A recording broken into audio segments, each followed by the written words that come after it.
consists of extensive safety and security infrastructure upgrades and rehabilitation, and the construction of 5 new international terminal buildings in Lagos, Abuja, Kano, and Port Harcourt, and Enugu is presently underway.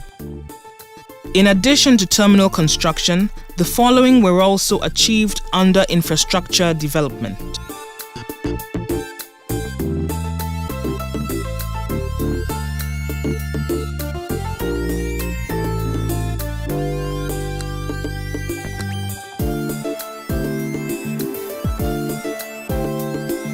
The provision of 6 new 4.85 MVA generators at the Murtala Muhammed International Airport, which has replaced the 6 old 2.25 MVA diesel electricity generating sets. The capacity provided by these new standby generators caters for the massive standby electricity requirements of the airport for the next 10 years. Procurement of modern fire tenders for most airports, especially the major ones, to improve their level of fire cover. As recommended by the ICAO and NCAA, fire cover at all airports is now better guaranteed, in line with international best practice. The ability of the Aerodrome Rescue and Firefighting Services Department to fight fires has been greatly enhanced. More firefighters have been employed and trained to manage the new fire tenders.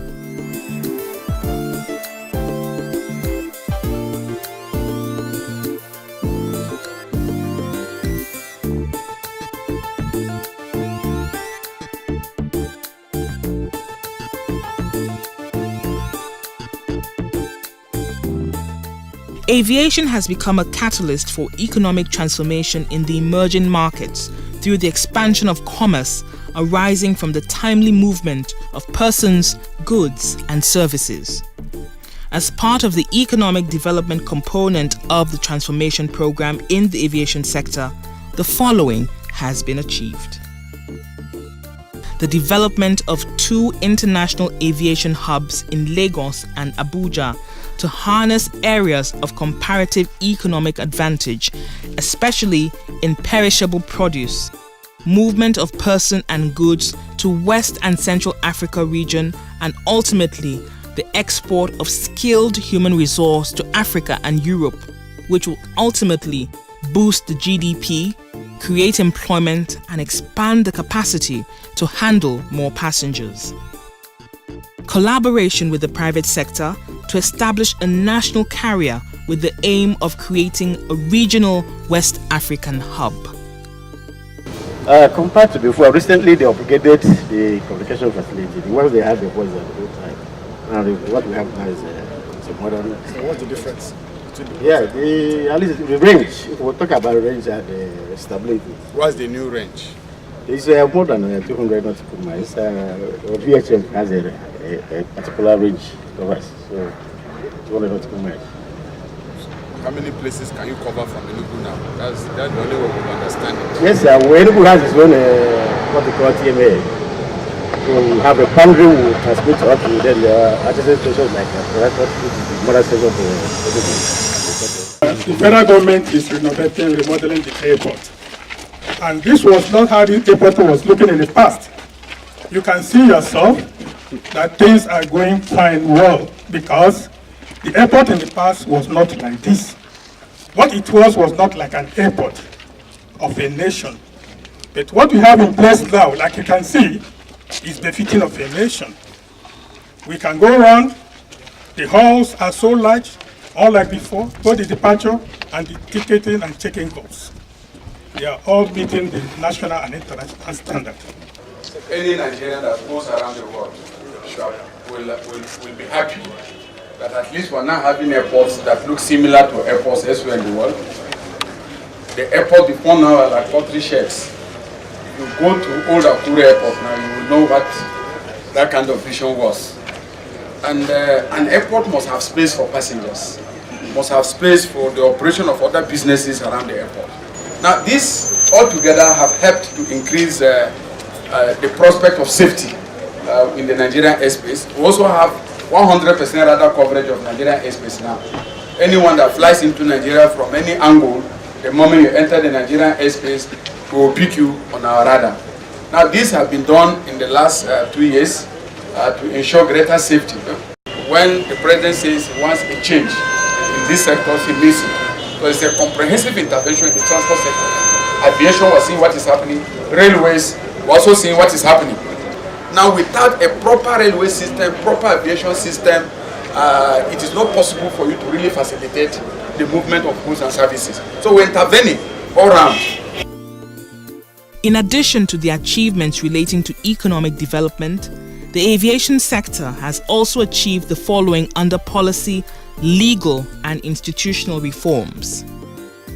The creation of a Directorate of General Aviation with oversight function in controlling and monitoring of all non-scheduled flight operations in Nigeria, especially non-scheduled flights.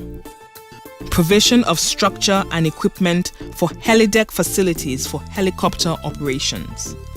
Creation of enabling environments for domestic airline alliances.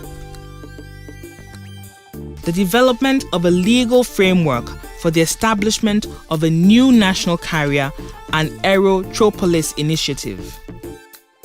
Development and issuance of passenger right regulation. Issuance of regulations for helicopter operations and helipad operations. Completion of diagnostic review and system audit of the aviation sector. Staff audit, biometric data capture and professionalization of the agencies. Development of an automated revenue collection platform in collaboration with IATA and SITA. This is aimed at improving revenue collection, eliminating leakages, and enthroning transparency. On human capital development, the following was achieved. Enhancement of the capacity of NCAT to produce 1,250 aviation professionals annually. Procurement of new state-of-the-art training equipment for the NCAT. Development of partnership between NCAT and other international professional training institutions. Introduction of executive training programs for NCAT. Establishment of campuses in Minna and Lagos. Expansion of infrastructure in NCAT. President Goodluck Ebele Jonathan's administration inherited an unacceptable aviation industry with decadent and obsolete infrastructure, incapable of supporting the rapidly growing Nigerian economy. Today, through the implementation of its aviation sector master plan, it has turned Nigeria's aviation industry into a world-class performer.